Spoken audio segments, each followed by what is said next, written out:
বাগেরহাটের সোনাখালী বিলে কচুরিপানা ও তলদেশ ভরাট হয়ে যাওয়ায় ধান তোলা নিয়ে দুশ্চিন্তায় কৃষক। একদিকে জমির ধান কেটে বাড়িতে আনতে পারছেন না, অন্যদিকে পানি পচে যাওয়ায় ব্যবহার অযোগ্য হয়ে পড়েছে। বেড়েছে মশা মাছির উপদ্রব। দ্রুত কচুরিপানা অপসারণ সহ খাল খননের দাবি স্থানীয়দের। চলতি মৌসুমে বাগেরহাটের চিতলমারী উপজেলায় ১২,১৫৫ হেক্টর জমিতে বোরো ধানের আবাদ হয়েছে। এরই মধ্যে প্রায় ২,৫০০ হেক্টর জমির ধান পেকে গেছে। সদর ইউনিয়নের সোনাখালী বিলে প্রায় ৫০০ হেক্টর জমিতে ফলন হয়েছে, কিন্তু বিল থেকে ধান আনার একমাত্র পথ খালটি কচুরিপানায় ভরাট হয়ে রয়েছে। ফলে নৌকা চলাচল ব্যাহত হওয়ায় ঘরে ধান তোলা নিয়ে দুশ্চিন্তায় কৃষক।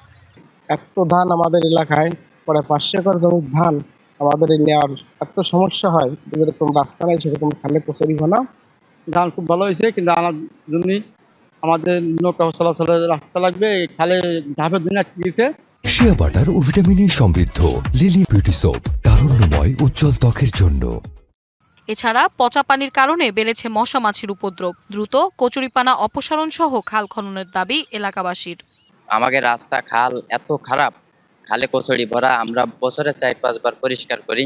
এই কচুরিপানাটা যদি সরকারের তরফ থেকে অপসারণ করা হয়, তাহলে আমরা নির্বিঘ্নে ধানগুলো আমরা বাড়ি আনতে পারি। এখন পর্যন্ত আমাদের ৯ হেক্টর জমি ধান কর্তন হয়েছে। আমরা দেখছি ধানের প্রায় ৮ টন পার হেক্টর প্রতি ফলন আমরা পাচ্ছি, এবং আশা করা যায় অন্যান্য বছরে এবার ধানের ফলন বেশ ভালো হবে।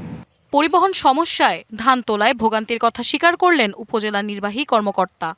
আমাকে যদি ওখানকার কৃষক ওনারা যদি আমাকে একটু জানায় যে আসলে কোন জায়গা থেকে কোন জায়গা পর্যন্ত কচুরিপানা বা কি, তাহলে আমি একটু ওখানকার ইউনিয়ন পরিষদের সচিবের কাছেই আছে, তাকে দিয়ে বাঁধের বিষয়টা নিষ্পত্তি করার ব্যবস্থা করব।